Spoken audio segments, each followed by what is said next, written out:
Program pengabdian kepada masyarakat yang dijalankan Fakultas Ekonomi dan Bisnis Universitas Warmadewa kembali menunjukkan perkembangan signifikan pada triwulan ketiga di penghujung tahun 2025. Program bertajuk Tata Kelola Keuangan dan Potensi Desa menuju Desa Mandiri dan Sejahtera ini dilaksanakan di Desa Senganan, Kecamatan Penebel, Kabupaten Tabanan, dan bertujuan mendukung desa menjadi lebih mandiri melalui penguatan sistem pengelolaan keuangan, pembangunan desa, serta optimalisasi potensi lokal. Tim PKM yang diketuai oleh I Gusti Ngurah Sanjaya bersama dua dosen lainnya telah menjalankan program sejak Januari 2025. Memasuki triwulan ketiga pada Desember ini, kegiatan difokuskan pada evaluasi, finalisasi program, serta penyampaian perkembangan hasil pendampingan. Dalam paparannya, Sanjaya menjelaskan bahwa struktur anggaran pendapatan dan belanja desa Senganan terbagi atas 4 kelompok utama, yaitu penyelenggaraan pemerintah desa, pembangunan desa, pembinaan masyarakat, serta pemberdayaan masyarakat.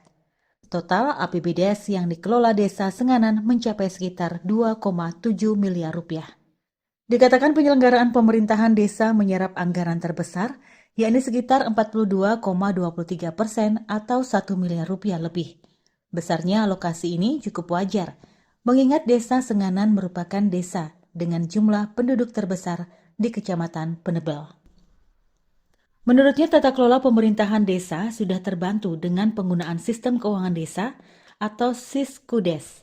Namun indikator transparansi, akuntabilitas, dan partisipasi perlu tetap diperkuat agar pengelolaan keuangan sektor publik semakin optimal.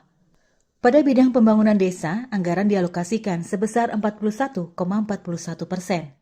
Fokus pembangunan tahun ini diarahkan pada ketahanan pangan melalui infrastruktur jalan, usaha tani, serta program pemberdayaan ternak babi yang dikelola oleh BUMDes.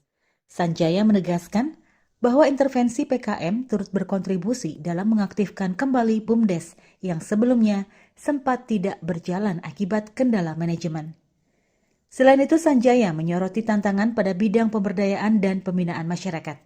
Kelembagaan masyarakat seperti Lembaga Pemberdayaan Masyarakat atau LPM maupun Karang Taruna hingga saat ini belum berfungsi optimal sehingga potensi desa belum tergali maksimal.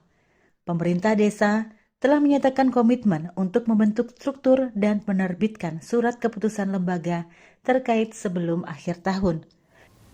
Membuat agroekowisata dengan konsep melestarikan apa yang ada sekarang, yang melibatkan subak, adat, desa, sehingga 3 komponen terkait.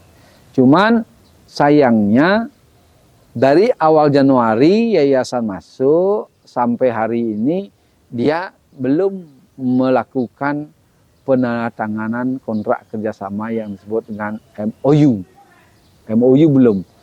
Kalau MOU aja belum, dasar kebijakannya akhirnya kurang jelas. Nah, harapannya setelah MOU ditandatangani, maka melakukanlah kerjasama dalam bentuk operasional. Siapa yang terlibat? Desa, subak, adat. Kenapa itu harus terlibat? Agar nanti ke depan supaya tidak seperti yang terjadi di tetangga kita. Sudah ramai pengunjung, akhirnya muncul riak besar. Sampai hari ini contoh di Jatiluwih itu. Kita tidak ingin meniru model begitu. Lebih baik perencanaannya dengan baik, kerjasama operasionalnya kita bahas sedemikian rupa, sehingga muncul di sana apa tugas tanggung jawab, misalnya subak, pemilik lahan, adat, desa. Karena desa rencananya akan diserahkan ke BUMDes. Ia juga menegaskan bahwa PKM masih perlu dilanjutkan pada 2026 untuk memastikan seluruh struktur pendukung tata kelola desa dapat berjalan optimal, termasuk penguatan SDM, aktivasi kelembagaan lokal, dan pengembangan potensi desa.